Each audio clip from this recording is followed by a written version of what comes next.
কংগ্রেস কর্মী, এমনকি তার বাবা তিনিও তৃণমূল কংগ্রেসের পোর্টফোলিও হোল্ডার।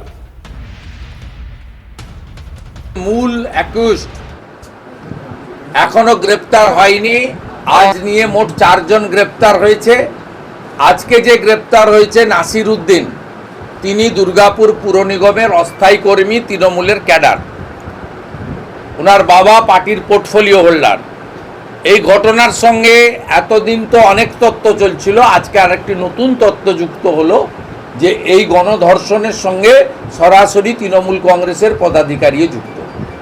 স্বাভাবিকভাবে শাসক যেখানে শোষক, সেখানে আইনের শাসন এবং বিচার পাওয়ার কোনো জায়গা নেই। পুলিশেরই দায়িত্ব যাতে ফাঁসির ডেথ কনভিকশন হয় বিএনএস এর অন্দরে। পশ্চিমবঙ্গ পুলিশ মমতার পুলিশকেই করতে হবে। অরূপ চক্রবর্তী এই মুহূর্তে আমাদের সঙ্গে রয়েছেন, তৃণমূল কংগ্রেস মুখপাত্র। অরূপদা, শুভজিৎ রয়েছে। অরূপদা, আপনি বোধহয় কিছুটা শুনেছেন শুভেন্দু অধিকারীর, আপনি শেষের 2-4টে লাইন শুনেছেন। প্রথমের দিকে উনি যে অভিযোগটা করেছেন যে এই গণধর্ষণ কাণ্ডে, দুর্গাপুরে গণধর্ষণ কাণ্ডে সর্বশেষ যাকে অ্যারেস্ট করা হয়েছে শেখ নাসির উদ্দিন, তিনি তৃণমূল কংগ্রেস কর্মী, তার বাবাও তৃণমূল কংগ্রেসের পোর্টফোলিও হোল্ডার।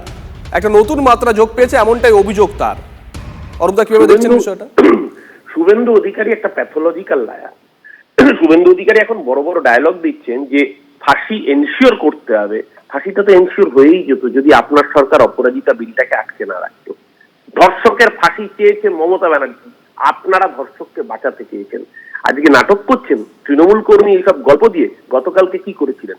গতকালকে ধর্ষকের মধ্যে ধর্ম টেনে এনেছিলেন। আমরা প্রথম দিন থেকে বলেছিলাম ধর্ষকের কোনো জাত হয় না, ধর্ষকের কোনো ধর্ম হয় না, ধর্ষকের কোনো রাজনীতি হয় না। ধর্ষকের একটাই পরিচয়, সে ধর্ষক, তার জায়গা হবে জেলের পেছনে বা ফাঁসি কাটে। গতকালকে শুভেন্দু অধিকারী টুইট করেছিল, আপনারা দেখিয়েছিলেন চ্যানেলটা, যে ধর্মকে কিভাবে ধর্ষণের মধ্যে অস্ত্র হিসেবে ব্যবহার করছে। আজকে বলছে না কেন? কারণ বেছে বেছে কয়েকটা নাম বাদ দিয়ে, অন্য ধর্মের লোকের নাম বাদ দিয়ে শুধুমাত্র একটা ধর্মকে টার্গেট করেছিল শুভেন্দু অধিকারী। এতটাই নোংরা কুৎসিত মানসিকতার ব্যক্তি এই লিডার অফ অপোজিশন।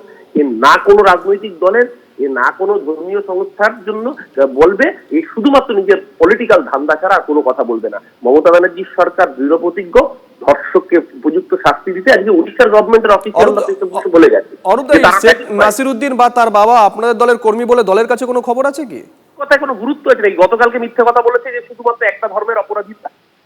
গতকালকে নিউজটা নিয়ে আপনার স্টোরি করুন, গতকালকে বলেছে কি বলেনি শুভেন্দু অধিকারী। ও যখন বুঝতে পেরেছে নিজের মিথ্যা ধরা পড়েছে, নতুন গল্প মার্কেটে নামানো শুরু করে।